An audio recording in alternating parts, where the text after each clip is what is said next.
Salutations, my name is Summer and this is Cozy Reading with Quaker Cats. For some reason, Sylvie, every time I say that introduction, she comes running. I don't say Sylvie. Um, anyway, yeah, 4 days left. We have 4 days left of reading. And so I want to talk about my madness of everything I'm working on and my plans for the next 4 days, which what I plan to do because I have two read-alongs in January. First thing first, I want to share this book with you.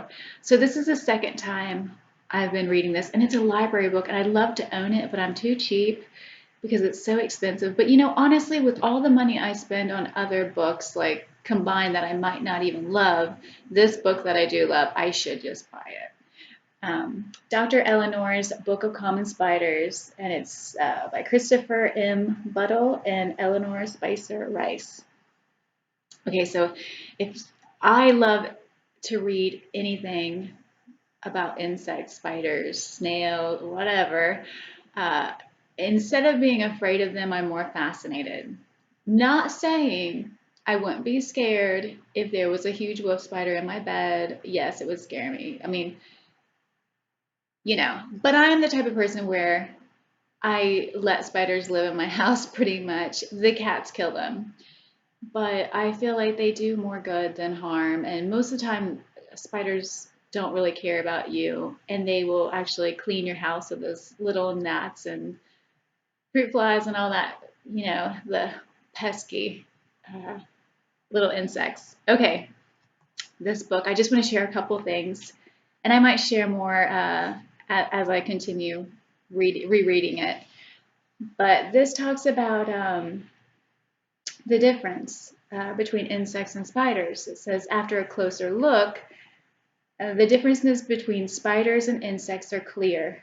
Insects have three body segments: a head with a brain and two antennae, a thorax with 6 legs and wings, and an abdomen that holds most of their organs. But spiders, like all other arachnids, have only two body segments and they never have wings. So it says two body parts and 8 legs, no wings equals a spider. um, I want to show you a picture. Hopefully you can see it. It's just yeah, okay. If you see a spider and it has this, what are they called? Pedipalp, pedipalp. Those right there means it's a male spider. And I'll get to that in a second. So I want to talk about writing spiders. I think there's a couple different pages here. There is a picture of a writing spider. With writing spiders, in their webs, it looks like an N or a Z. Okay. Here's a big nice picture of a writing spider. And they're not a problem. I mean, they look scary, but they're not.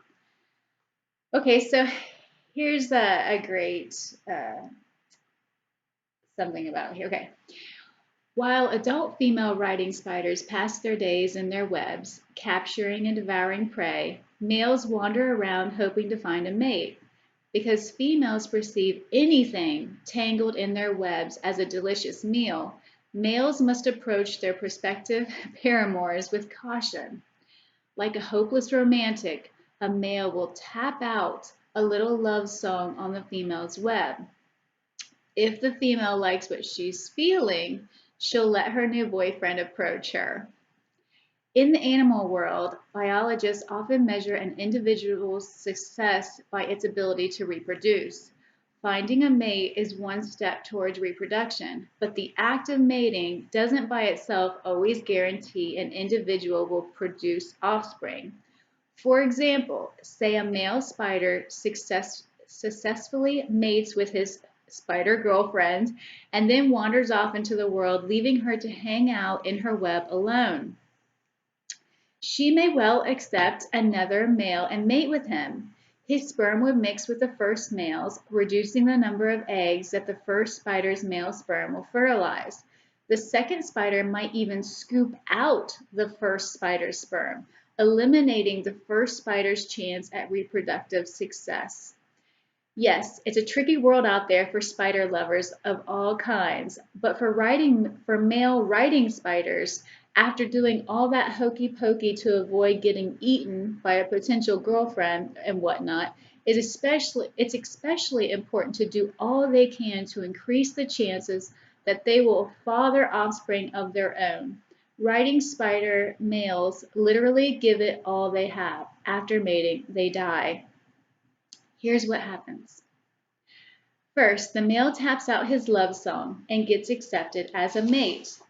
Then he inserts his pedipalps into the female and deposits his sperm. So remember the picture I showed you? Those are his pedipalps. He has two. I mean, this is just like one half of the spider. Okay, so he takes that and he deposits it into his sperm.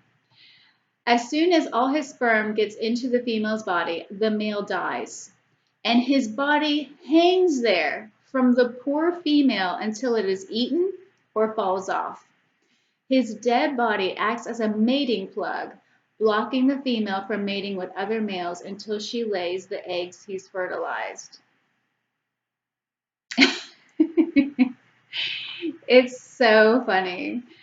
It says it's hard to imagine the riding spider's week of wandering as a tiny creature, its beef with wasps, or its tragic sex life just by glancing at a female's tranquil sway in the afternoon sun. But maybe if you have the time, you can do more than glance. Take a minute to watch her pick across the web with those silk handling toes. Look for an egg case tucked beneath some leaves, or maybe inspect her diet by surveying who's dangling in her web. If you're lucky, you might even spot a successful lover hanging blissfully dead after a job well done. um, yeah, there's so many great stories in here. There's actually a spider who has like the date rape drug. I'm not sure if it's the grass spider, but he actually will spray something on the female. Whenever I get to that, I'll share it like next week or whatever, because I'll still be dipping in and out of this. But yes, Dr. Eleanor's Book of Common Spiders, I love it. It's so interesting. I just shared a poem. I just did a video on one of my favorite poems by Sylvia Plath, and I was wanting to do a jonesing for Giannis, which I will link. I'll link Jack at the Rambling Raconteurs video about it, and Noah at Everyone Who Must Converse. It's comparing two authors, two books, and I was thinking about comparing Sarah Teasdale to Sylvia Plath, but honestly, besides committing suicide, they really have nothing in common. Their style of writing is completely different. Sarah Teasdale is very light. She's all about romance and love. She's like a lyric poet. And Sylvia Plath is not that way if you've read her. She's very dark, and you do a lot of thinking with Sylvia Plath, where Sarah Teasdale. And Sylvia Plath, I believe she was born in the 1930s. I know she committed suicide when she was 30, so I'm guessing it was in the 30s she was born. And Sarah Teasdale, she was born in the 1880s, I believe, and she lived a longer life before she committed suicide by taking sleeping pills. So, and that sticker I'm afraid to take off that it's going to mess up. Why would somebody do that? Anyway, yeah, I love a lot of, but they have nothing in common. So I'm not doing jonesing for Giannis. So here is a poem I'll share by Sarah Teasdale. Advice to a girl. No one worth possessing can be quite possessed. Lay that on your heart, my young, angry dear. This truth, this hard and precious stone, lay it on your hot cheek, let it hide your tear. Hold it like a crystal when you are alone, and gaze in the depths of the icy stone. Look, look long, and you will be blessed. No one worth possessing can be quite possessed. Um, and yeah, she's been a favorite since I was a teenager. Here's another one, The Storm. I thought of you when I was wakened by a wind that made me glad and afraid of the rushing, pouring sound of the sea that the great trees made. One thought in my mind went over and over while the darkness shook and the leaves were thinned. I thought it was you who had come to find me. You were the wind. So as you can see, very romantic, very, but I've always loved it. And her poems are very simple and easy and flowing and yeah. So, okay. Oh, another thing. I'm not into erotica really, but I do love this. I've had this book since 1995, so it's another book. It's you can't really tell how old it is, but yeah, erotica. I'm not going to share any of this because it's erotica, but I love it. I think it's fantastic. There's so many beautiful. Uh, Poets in here and poems that I love. Okay, so something else I've been working on this week. I just finished part one of The Way of Kings. So I'm going to get starting on part two. I've been listening to this on audio and then I've been reading it. So I've been going back and forth and keeping my place. Like I said, I just finished this one and I'll be moving on to this. I've been loving listening to it. And this is a reread for me, and it was recommended by Deanna at Pato the Reader, and I will link her down below also. But I've been loving going back and forth. These pictures, oh, it's wonderful. Every time you go to a chapter, and I love the chapters, how they start and end. So I've been having a lot of fun with this reread, listening to it and going back and forth, listening and reading. A book I picked up, I don't know.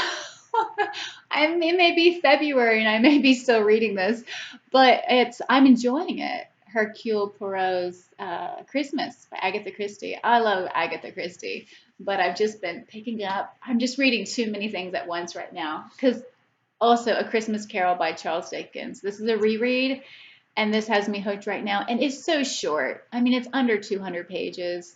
It won't take, and I love these little editions because the print, I just love them. Anyway, it won't take me long to finish this if I just focus on this. Also, I've been reading The Ballad of Songbirds and Snakes by Susan Collins. You guys know this is the prequel to The Hunger Games. I really enjoyed The Hunger Games. I think I'm on page 132, so I have quite a bit more to read. I am enjoying it. I'm also still reading War and Peace. I have set the Magic Mountain aside until I get through a couple of other things, but I know exactly where I'm at. But yeah, I'm still reading War and Peace slowly. I'm only on page 786. And that's just how it's going to be with War and Peace, where I just read a couple pages. I know exactly where I'm at. I'm still in the story, but I'm just reading a little bit here and there.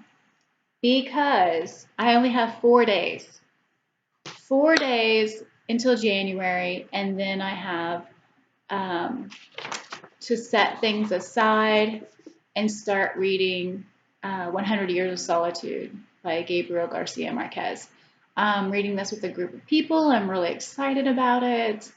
Yeah, it'll be my first real group read. it seems like. So very excited about that. Um, what else was I going to say? Oh, I'm also going to be since I'm reading this with a group of people, this is going to be like a main focus because I don't want to get behind. I want to keep up. I mean, that's part of the fun of reading with a group. But once I have this under control and I know exactly where I'm at with everybody else, I'll pick up the Dragonbone Chair, which is a read along at Rick's. I'm reading this with Noah at everyone who must converse. I'll link his channel down below, but there's a bunch of other people that's in the group. So I'm really excited about this. It will be first priority. But Rick McDonald, that's his name of his channel.